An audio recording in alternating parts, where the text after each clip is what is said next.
Hello everybody, my name is Nathan, and I am the man with a cartoon obsession. We're moving right along with 2021, and I think it's about time I get back into my bread and butter. I did say that I was going to try to incorporate some new video ideas, and I am going to try to diversify my content a little more, but I just can't stay away from normal reviews. Besides, those are the types of videos that do the best on this channel, so I'm guessing it's the kind of stuff people really want to see. With that being said, let's get into my review of Hanazuki, Full of Treasures.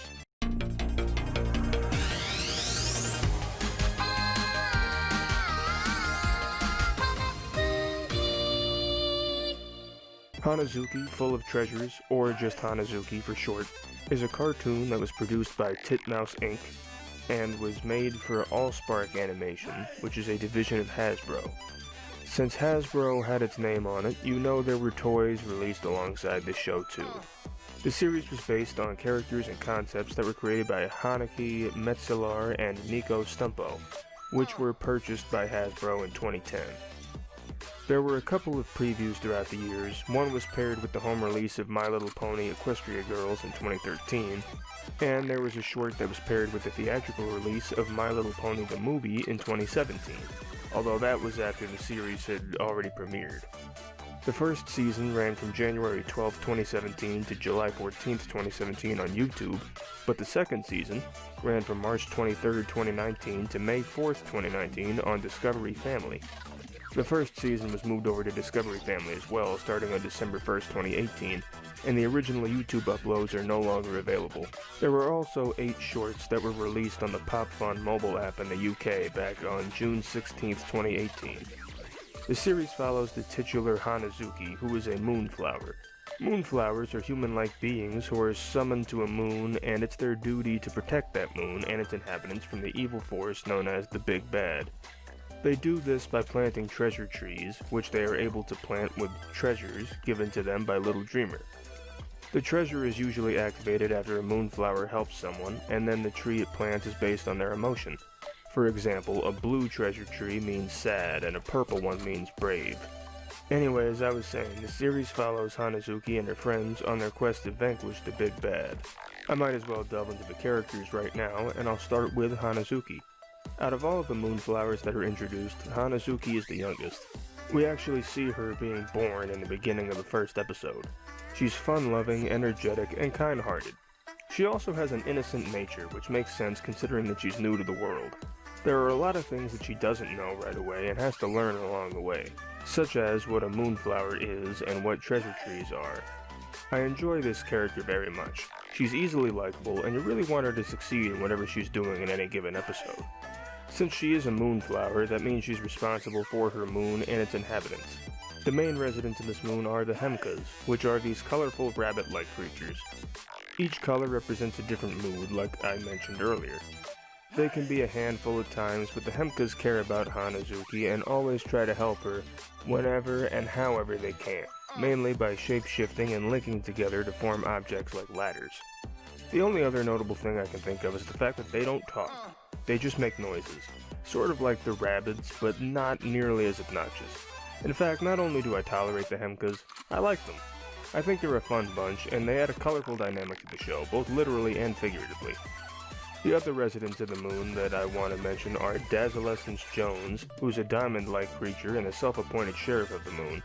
He also likes to sing when he talks from time to time. Well, listen, until there's a way off this moon, our best chance for safety is to bunker down. Bunker down, bunker down, bunker down now. And then there's Sleepy Unicorn, and yeah, that name's pretty self-explanatory. He may be lazy, but he's still kind and willing to help, at least sometimes.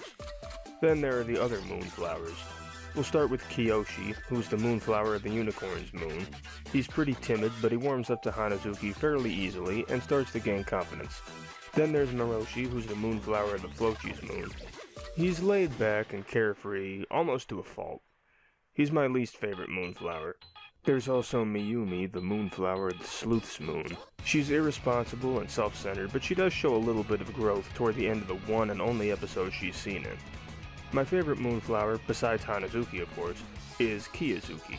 She's the moonflower of the Zukoro's moon, and she's an older, more cynical moonflower. She's really the complete opposite of Hanazuki, but while she's cold and rude, she's not exactly evil. To me, she comes off as misunderstood, but she gets a good amount of development throughout the series.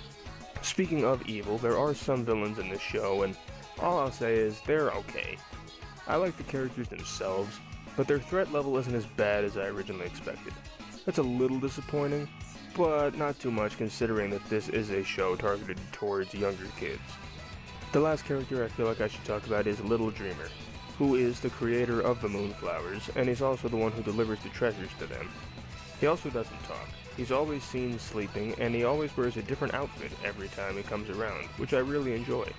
The voice acting in this show is pretty good. Some of the standout performances for me are Avery Waddell as Sleepy Unicorn, Cassandra Lee Morris as Kiyozuki, and of course my favorite is Jessica DeChico as Hanazuki. I know I've talked about her before on this channel, but I should say that I'm a big fan of her work, and I think she fits the role of Hanazuki perfectly. I'm here!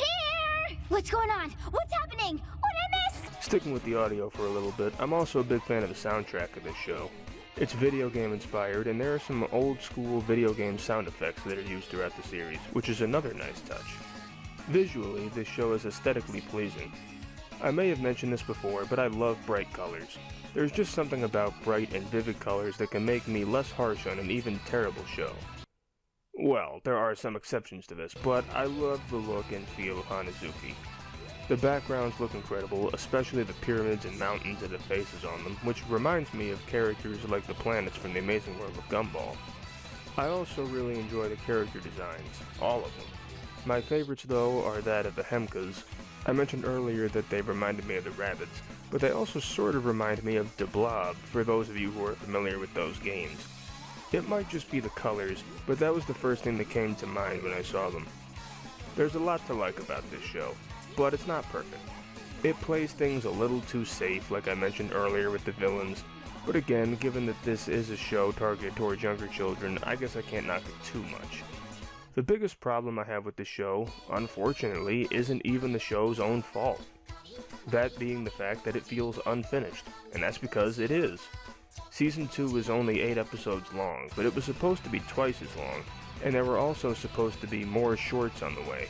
Not only that, but Season 2 was originally set to premiere in 2018, but it ended up being delayed to 2019. What happened was, Titmouse Inc. announced that they were no longer working on the series, and Hasbro was apparently trying to find another studio to animate the show. A third season and movie were also announced, but since the official Hanazuki website was taken down in early 2020, it's safe to say that we'll never see a real conclusion. That's such a shame too, because while Season 1 felt like it was telling a cohesive story, Season 2 just felt like it was meandering. Not to say it was bad, as there was some character development, but it just didn't feel like it was telling a story like the first season, and there was still a lot of loose ends to tie up. I'd like to believe that there's a chance of a return for the show in the future, but at the same time, I'm not going to hold my breath.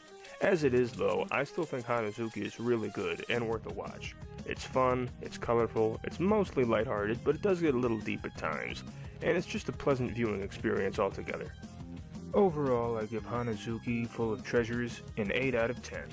Chalk up another one for Hasbro. They always know how to get me. Well, maybe not always. It's so nice to meet you. Pro tip, the pat means let go. Thank you guys so much for watching the video. If you have any other cartoons, anime, or other animated works that you want me to talk about in the future, please let me know. After all, it's not my channel, it's our channel. Don't forget to like, comment, subscribe, and feel free to check out my social media pages, audition for an outro, and join the official Cartoon Session Discord, the links for all of which are in the description below. Thanks again for watching, and I'll see you all next time. I'm Paradot, and thank you for watching Cartoon Obsession.